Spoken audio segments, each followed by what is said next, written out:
Today we're going to make a classic, the New York Sour.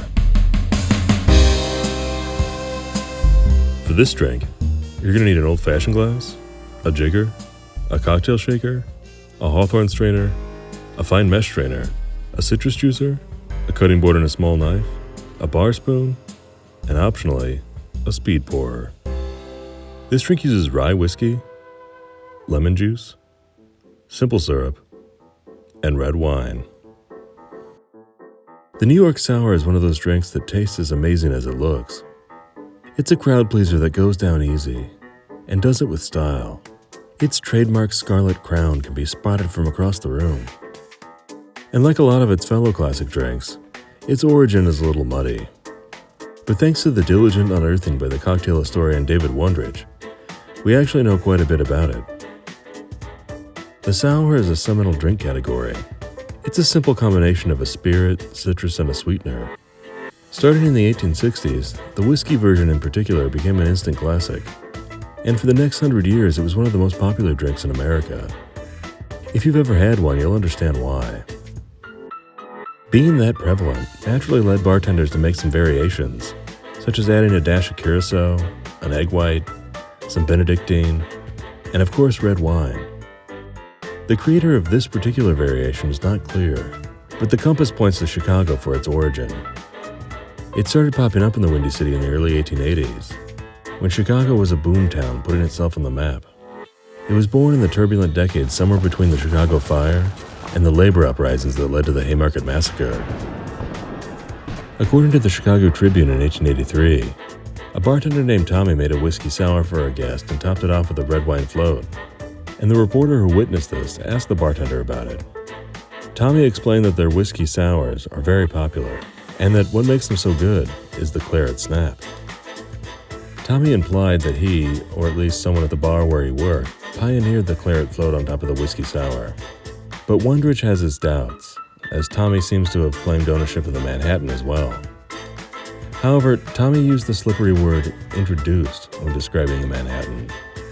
Perhaps he only meant to the bar's menu, and perhaps he was this drink's progenitor, but it's not really definitive either way. Tommy the bartender went on to say, "Men who drink our sours expect a Claret at every bar, and when it's not put in, they ask for it. It's getting circulated now, and other places are adopting our flourish." This particular flourish, however, took a little longer to settle on a name. Tommy, for instance, simply referred to the drink as a whiskey sour. The recipe started popping up in cocktail books under all sorts of names, including the Brunswick, the Saratoga, the Touraine Sour, the Continental Sour, the Southern Whiskey Sour, and of course, the New York Sour. The name New York Sour appeared as early as 1885, but the musical chairs of names finally came to a stop after Prohibition, and ended up settling on New York Sour thanks in large part to the old Mr. Boston's Bartender's Guide. As with most drinks, our culture's collective memory on this one began to fade near the end of the 20th century. Then, as our cocktail renaissance kicked off in the late aughts, it was rediscovered and championed by influential bar managers like Julie Reiner, who was on the front lines of the cocktail revival scene.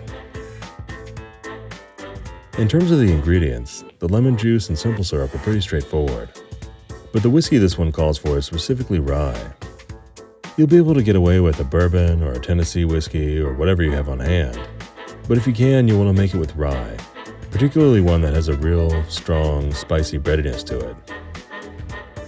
This one is made similar to the old Monongahela style, which was popular before Prohibition, and was most likely what was used when old recipes called for rye.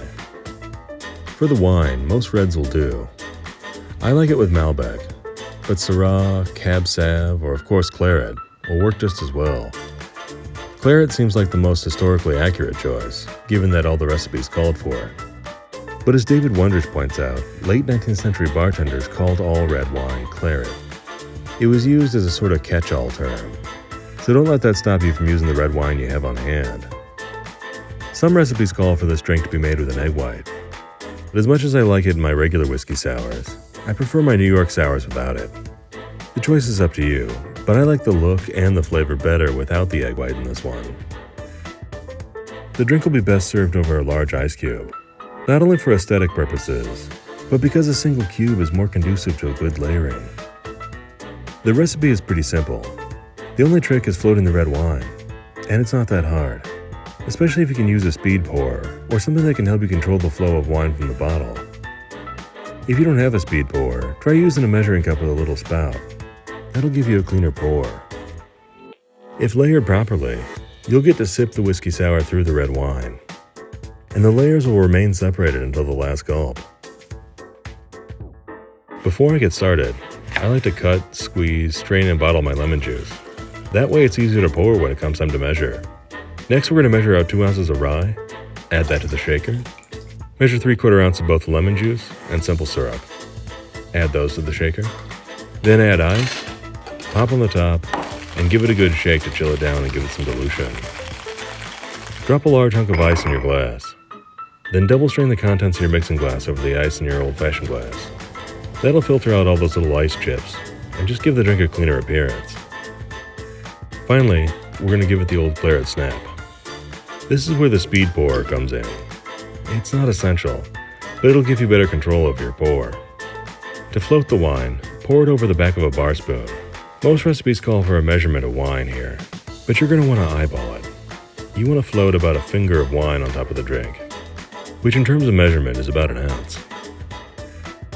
And that's all there is to it. A whiskey sour with a Claret snap. The New York Sour. Enjoy. Please support this channel by clicking on the Patreon link here, where you can unlock exclusive videos and other bonus content. Check out some more videos and be sure to subscribe. For links to books, bar supplies, and more, as well as the printed recipe, check out the description below.